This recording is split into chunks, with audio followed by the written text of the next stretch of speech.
Не помина ни една година од воведувањето на прогресивниот данок, владата го укина со образложение дека ги немало очекуваните ефекти. Може ли ваш коментар околу ова? Па, прво, сакам да ја пофалам. Конечно, ова е моја прва, од економски аспект, прва пофалба на оваа влада, затоа што имаше доблест да нешто што не е добра мерка, или барем тие виделе дека не е добра мерка, да се смени. Во Македонија имавме пракса на тврдоглава политика, кога се што е наше имплементирано мора да е добро, па макар и да пропаднеме и доеме у пропаст, и се што е нивно, нели не чини. Фала Богу, со тоа сакам да ја охрабрам министерката, пријатно ме изненади и ги има сите мои пофалби, не толку затоа што го врати тоа што јас како економист сметав дека беше подобро од сегашно, туку што имаше доблест да признае дека не чини. Иначе да, согласен сум. Вие знаете, ние најавувавме за македонската економија, за предприемништвото, за малите и средни фирми, за извозот во Македонија, но и за младите кадри софтверски, за компаниите кои што овде во Македонија ги има многу, беа присутни, тоа беше погубно. Така да оваа мерка што сега ја донесе Министерството за финансии, значи дека разбираат што прават. Претходните очигледно во стопанството нема ниту еден ден искуство што му донесува таков закон на таков начин. Заев изјави дека нема да ја продолжат оваа мерка со цел да не продолжуваат каприци. Меѓутоа, нели сметате дека со самото воведување на прогресивниот данок од една страна, а од друга страна сите стопански комори, сите бизнисмени беа против. Сите беа против. Сметате дека со тоа што владата не го слушна гласот на бизнисот е всушност каприц?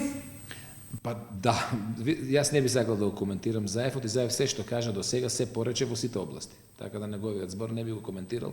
Оти додека збориме, ќе си го смени изјавата, безпредметно е да го коментирам Заев.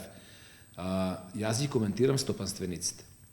Македонија, ако сака економски да направи, да сврти нова страница, конечно, после 30 години, мора да почне да го слуша оној што го полни буџетот, а не да го слуша оној што го празни буџетот. Сите политички партии повеќе беа свртени кон оние што го празнат буџетот, пензионерите, буџетарите и партиските војници, а никој не ги слушаше тие што го полнат буџетот. И затоа Македонија сега дојде до средно задолжена земја и брзо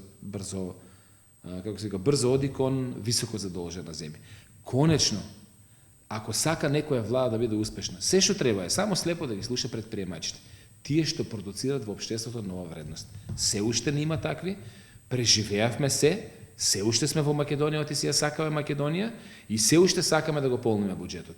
Ама дозволете не ние да кажеме како. Оти тој порелевантен е, тој што го полни буџетот да каже. Кој ќе ги сноси, кој според вас сега треба да ги сноси, да ја сноси одговорноста од оваа лоша политика?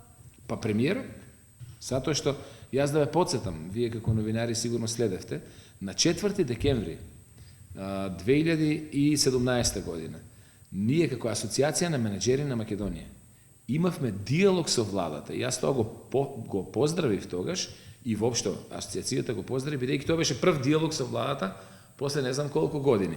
И на тој диалог со владата беа присутни министерот тогашен за финансии Тевдовски и премиерот, а од другата страна стопанствениците кои што членуваат во Асоциација на менеджери на Македонија.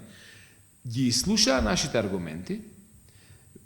Тевдовски не даде своји аргументи, молчеше на тој состанок, јавна беше конференција, дебатата, кај што имаше присутно новинари од сите медиуми, може сте били и вие, не се сеќам. И премиерот кажа дека аргументите се издржани и дека нема да се донесе тој закон. Порече, го донесе законот без да има ниту едно образложение зошто. Аман бе луѓе, аман тие политичарите, аман. И јас сум бил политичар, знам дека слепило ги зафаќа веднаш кога ќе дојдат на власт. Абе само слушайте го тој што носи пари, ништо друго. Оти тој што носи пари, кога носи за себе, носи и за другите. Тој што зема пари, зема за себе, не знаеме дали зема и за другите.